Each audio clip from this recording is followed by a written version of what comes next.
Nggih, matur nuwun Pak Digareng. Nggih.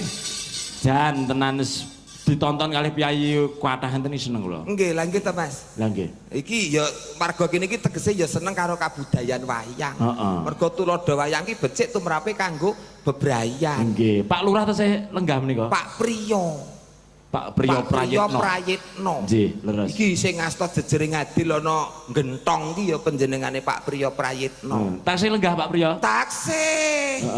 Katuran minggah wonten panggonan Pak Dik. Cocok. Oke. Paling ora awake dhewe iki kula nuwun iki ketok irunge mungkur ketok gegere. Nek ketok irunge karo sapa lak ngoten to? Sowan teng daleme sinten niki lak teng wilayahipun panjenengane Pak Priyo Prayitno. Nggih. Nah, mila disuwun tindak panggung. Nggih, monggo Pak Priyo nggih. Turun untuk gendrak. Pak Priyo. Nggih.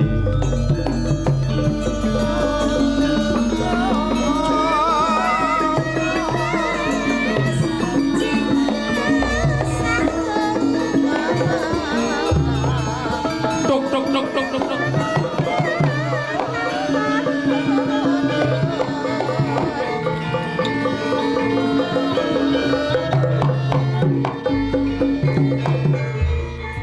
Nyuwun pangapunten. Wonten sasmita saking dulur-dulur mriku. Pripun? Ngeten.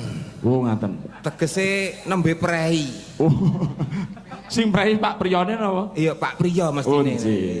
Nah, belum berkenan. Oh, nggih. Menawi nenggo wanci utawa leres sing jenengan ngendikake iso pinaringan tingkas terang ki ya mergo panjenengane Pak Priyo. Mbok menawa niki nembe manekung nolak udan. Nggih, ngaturaken panuwun. Heeh. Men Mbak Tutik jumeneng di atas pentas. Simpang Lima Ria, lapangan Pancasila. Semarangmu wadang, menyebab serbaguna. Kuasa kelami raya gede atine. Sing jalan tangan, wasaten ambangan. Jero kota dengan desa ngadesa. Saben dina minulya, Simpang Lima Tribuna. Upacara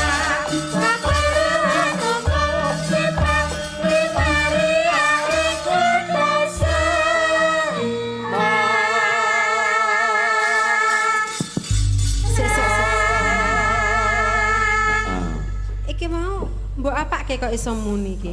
Sing nggon mentil iki lho tak dulek ngene iki. Marai aku kira tau dolanan mic dadi bingung ki carane nguripke mic iki kepiye. Ya pokoke nggon iki didulek ngono lak. Sing enek mentil iki mau. Kene nek tulisane on ngono kuwi. Mau muni. Nek kesuwen ngono tulisane off ngono kuwi. Berarti nek kesuwen off. Off. Nek off berarti mati. Off ki apa mengko wae kepanjangane ngono. Wong ora tau dolanan mic ngene iki. Wilujeng dalu Mbak Tutik. Wilujeng dalu Dik Putut. Nyun pangestu. Nggih, mugi-mugi jenengan lancar, sehat. Pangestunipun nggih. Mboten nyedhik ngeten pangestu. Pripun? Nggih, mboten ngeten. Nggih, sakmenika remen saestu nderek panjenengan Kang Mas. Nggih. Sakmenika jenengan mau tindak kali sinten teng mriki? Kali bojo kula. Oh nggih, Mbak Nanda nggih. Walah, sing usahane kuatah menika nggih. Lah nggih to, nggih. Lancar to nggih usahane? Nggih. Nasi ada, restoran ada, MBG ada. Lah nggih to, jagal sapi nopo. Niki wau mriki kula wau malah kula kalih bojo kula kalih pedet niki, pedet niki. Pedet. Nggih. Engkang pundi pedete? Oh, niki nggih nyawa to? Nyawa niku. Oh, niki saged urip to? Saged kan bengah lah banter mengke. Oh ndak wau kula cedak-cedake mboten urip niku mati mawon ngoten. Niku? Nggih. Ya ampun. Nggih to. Kula bingung lek uripke pripun ngoten. Mang cedhaki cobi, mang uripne. Mas. Piye aku? Kowe areng nguripke aku. Oh gak Mas, ceritane iki aku ki ya kepengin kenal karo sampean. Sampean kok anggere tak cedhaki ngalah ki ana apa ngono lho. Ya ora apa-apa aku tegese njaga jarak. Waduh, biasane ya ora ngono, karo paine ki ya gak ngono to. Lah kae paine nawani ya kowe urung nawani kok. Lah kira-kira aku karo paine padha apa ora? Soale aku ki nek karo kowe arep cedak-cedak aku pekewuh, ora kepenak. Wong bojomu ngeterke rene tur nunggoni eneng kene. Sing endi? Sing endi? Sugeng dalu Mas, nggih, Mas. Hus. Mas, bojone Tutik. iki mau prewanganku. Mula aku ra kepenak. Iya. Nek erenek iki aku mau ya ora iso tekan kene, udan deres to ya. Ya ngono kuwi kok ya. Niki lho Mbak Tutik, piyayene ramah, nyeneng ramping. Ramping. Lagi jenengan lho Mas sing ngomong ke aku ramping. Matur suwun nggih, matur suwun, matur suwun. Iya, entuk sampean iki ngono apa sampean nderekke iki diarani ramping. Wong biasane iki sidane gede-gede ngene iki dadi. Iki entuk sing ramping. Entuk cilik-cilik ngenten iki ya. Lha nggih. Men bawa. Mosok kabeh bawa. Lah apa langsung lagu? Ya wis, anu nek ra gelem bawa yasinan. Wong iki yo nembang kok ya. Niki wau Mbah Lurah nembe pusing. Mbah Yatno pusing sampun kondur. Oh ngaten. Jenengan kok malah tepang to arep. Sing duwe wilayah lengganane iki kathah teng mriki. Oh nggih Ding ya ampun. Sing napa wingi kepungkur nika Mas Kresna ingkang asta. Terus saking Dwarawati berarti. Pripun? Mas Kresna nggih. Sukresna. Oh Sukresna nggih. Nggih lajeng nggih. Lajeng Pak Kangkos sing nginane nggih. Dadi sebulan sekali niku mesti wayangan lho. Oh mriki niki. Nggih nek mboten ada jange ngamuk. Oh nggih. Napa nek mboten ten kula aduh jan. Aduh sindene mboten jenengan. Jenengan nggih blantik dalang barang to. Apa? Aja blantik. Mbok yo bahasane iki sing keren aja. Apa? IO. Iya, reseller. IO ngesore iki makelar lah, ngesor dhewe blantik. Mas Gareng. Aku dhisik ki ya saurunge Mas Putut ki garwa karo Mbak Nanda. Aku isindane setia iku lho, Putut lho. Heeh, diantar jemput, lomba ning Surabaya ya aku. Karo Putut. Aja mbok omong-omong niki ra penak karo Pak D aku. Lho ya kudu terbuka. Dadi sadurunge karo Dek Nanda ki sampean ki wis glibet. Aja mbok omong ning kene niku malah dietrek-etrek karo Pak D Gareng no. Ora mbok omongne aku mau dietrek-etrek. Lah semua iki terbuka, mergo terbuka iku ora ning apa-apa. Nek ditutup-tutupi kan ketone ana apa-apa. Nyatane ya ngono lho. Tegese iki ngetokke keakraban. Dadi kowe iki awakmu ki karo iki wis plek. Wis akrab banget dadi wis plek. Iki lak plek. Akrab ki lak plek. Nek akrab banget piye? Plek. Iya. Kok kaya tau krungu aku ya. Sing plek peng pira? Ora ngawur. Maksudnya sing keakraban ngono. Akrabe Pak Dalang karo Sinden. Pinangka iki sing arane pacangan acara. Oh iya, rekan kerja. Lah nek ya tenan lho. Aku jam 4 esuk iki dijemput ning omah. Ngajak ning Surabaya. Terus dijak mampir nggone Mbak Wiwi bareng Jagong, runtar-runtung wong loro. Alah. Pas dek kan tahu Joko sedelok. Iki. Ora Joko suwi aku di men. Jam 4 subuh ki wis jemput kowe. Mas, tenan kencan jemput. Alah, jek nekat aku. Lah piye sampean? Nanda tak jemput jam 12 wengi kae malah kok. Bojane ngendi? Hah? Bojane ngendi? Shopping no. Oh lah. Lah shopping nang ngendi, Mas? Tokoku dhewe no. Sampeyan duwe toko to? Duwe. Sing ngendi ja? Kono. Lah ya kono di promosikne sapa ngerti kok kan kabeh do shopping ke sana, belanja ke sana. Tokone sampean ki teko apa kudu cetha. Wis tutup kok. Lah ngapa bangkrut? Ora. Lah ngapa? Tak wehke wong.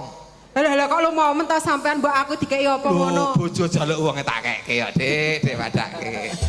Wong los ya Mas ya. Wong los iki ngene iki no. Lah ya ta. Anu Pak Camat mau pripun Mbak? Jenengan sampun kondur Pak Bowo sak menika njing-njing wonten acara. Oh nggih, apal kabeh Pak D ya. Apal. Pak Lurah wau ngendikane perangkat Pak, mulai Pak Lurah, Pak Camat apal. Heeh. Wis jane lho, Lin Mase kene ya apal. Mas Han, sapa ngono lho. Lho. Legane kan ngeterke. Heeh. Gawane apa? Nggih jam 4 subuh wau kan. Nggih jam 4 subuh leh mapak jenengan. Wis sampean. Nggih niku Mbak saking Ngawi Mbak Dispora Mbak Heni ya. Ayo Mbak Heni dari Dispora Ngawi. Iya. Menika Ibu. Nah, nika Mbak Heni nika nggih saged nyanyi penyanyi menika. Oh nggih to? Anu Mas. Nggih saestu. Nek kalih Mbak Tutik ki sampean kudu akrab Mas. Pripun akrabe? Soalnya kenal wong jero-jero Mas iki Mas. Jero. Tegese pripun? Lho, dinas kok ngendi wae apal. Pak Camat ngendi apal, Pak Lurah ngendi wae apal. Nek perlu akrab neh Mas karo iki Mas. Piye carane? Yo piye ngono to mosok orang dadak gerang tuwa kok dadak omong. Aku ki cah lugu kok wadane. Luguten kuwi yo. Heeh. Panjenengane Ibu perwakilan saking Dinas Pendidikan dari Kabupaten Ngawi sinten asmanipun, Mbak? Mbak Heni nih kok, Mbak Heni perwakilan dari Ngawi sama Mas. Jenengan anu riyen. Mbak Heni kersa tindak mriki monggo. Oh. kalau Ibu Kadinnya ndak mboten tindak niku perwakilan. Oh, Mbak Heni nggih. Dipun tari coba Mbak. Mbak Heni kaya biasane karaoke ning kafe ngono kae lho. Lah wis rasah malu-malu. Ayo Mbak Hen. Sik seret tak traktir ngopi lho nggo. Kok iso kaya ning kafe-kafe kuwi ki apa LC to jane iki? Aku nek nongki karo Mbak Heni ki ning kafe.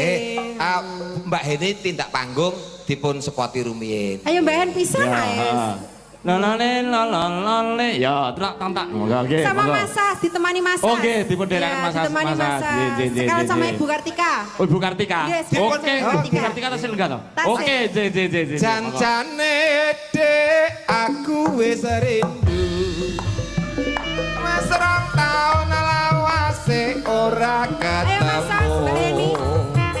Eling monggo Bu Eni, Bu Kartika. Jamane semono. Dipun derekaken Masas, nggih. Runtang-runtung anane ka ana liya. Monggo Bu Kartika, Bu Eni.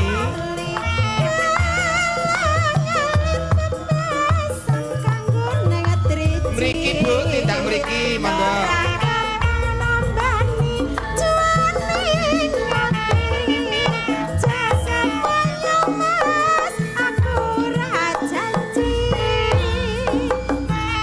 Oh ya. Oh Ibu Kartika. Sama Bu Kartika sama Bu Eni sekalian saja. Nggih. Harataya ana teklek kecemplung kalen. Mangga Bu. Timbang golek sing becik aluwuh balen. Sabar Mas, wong sabar ora kesusu. Yen kasusu tundane wis mesti klaru. Saestu wis dadi atepe kalbu. Tak belani jiwa raga tulus sing atiku. Sabar Mas, wong sabar ora kesusu. Yen aku jiwa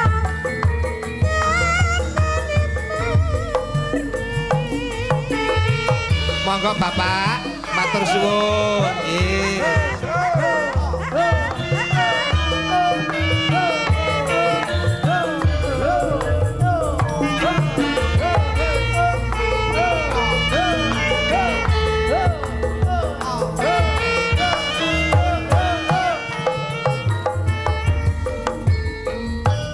Janjane dek aku wis rindu.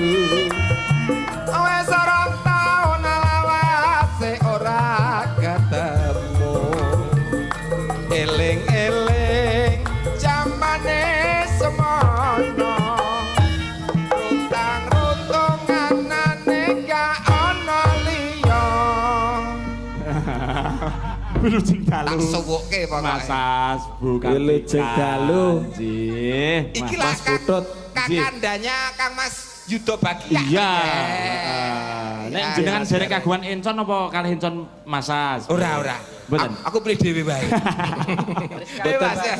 Sehat-sehat Mboten selalu. butuh pasangan loh. Ora, kok ndak do bubar. Ora. Wilujeng dalu Bu Kartika.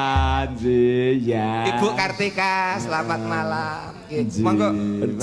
Jan, mau sing tak aturke mau lho piyayine. Cantik to. Dalu Mas Dalang. Nggih.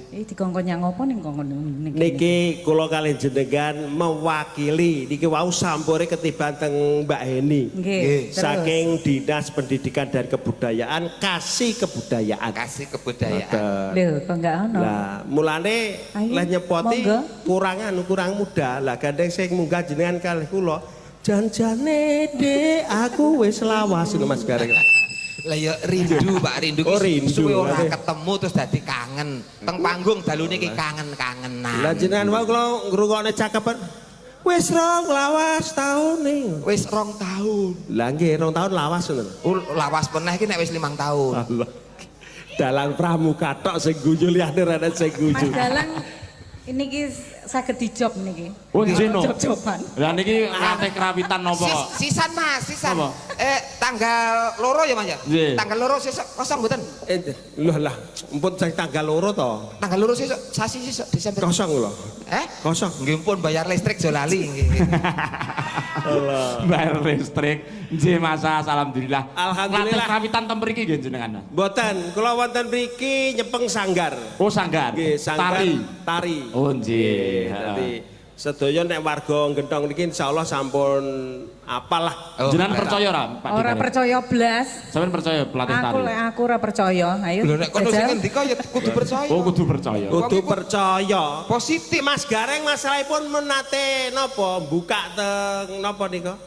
YouTube kula dadi nika sing masuk dibuka dijunjung terus dikuak. Nah, apa ora bali mulih iki.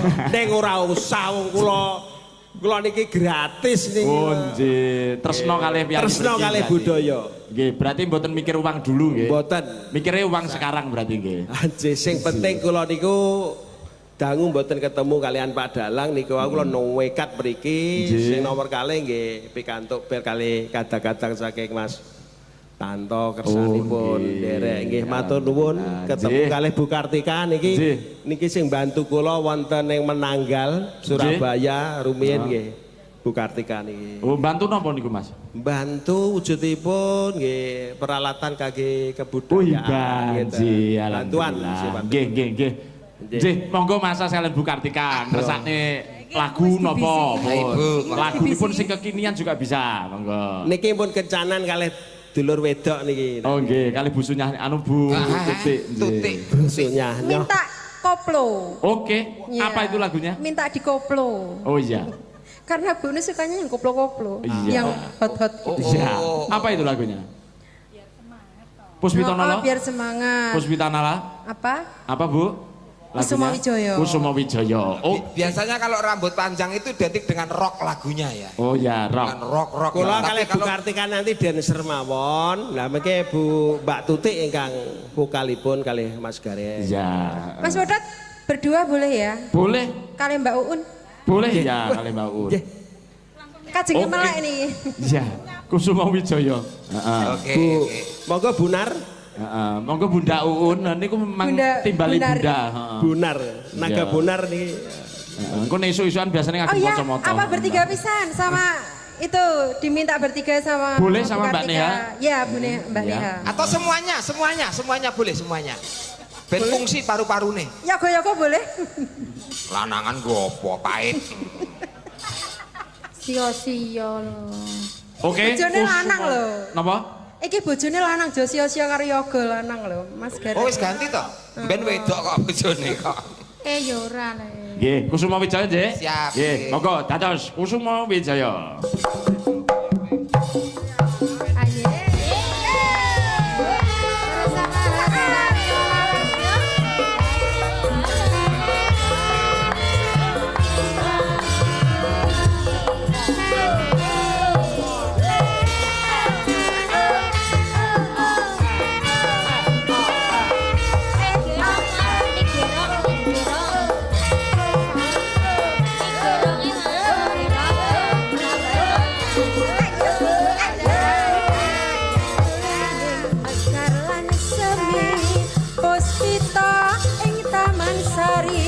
Manglung manungsa wangi kawan wulan ngendadari nambarong sasmita sang kumbang wewayan ngrangsang mutu sarine gambar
Hebat matur nuwun. Luar biasa. Sinergitasnya ngeten niki Mas. Bu Kartika kersa minggah wonten panggung. Lah nggih. Nggih. Lah sing kula dereke mandhap lho. Oh nggih to. Pangapunten lho nggih. Nggih mboten napa-napa. Nggih. Ngaturaken panuwun ingkang tanpa pepindhan. Nggih. Wis Bu Kartika tindak panggung ora kersa nembang ning kersa beksa. Oh nggih. Wah, sela-selani beksa karo nyawer. Wah, iki niki wau umpunan. Lho kabeh entuk 5 yuta.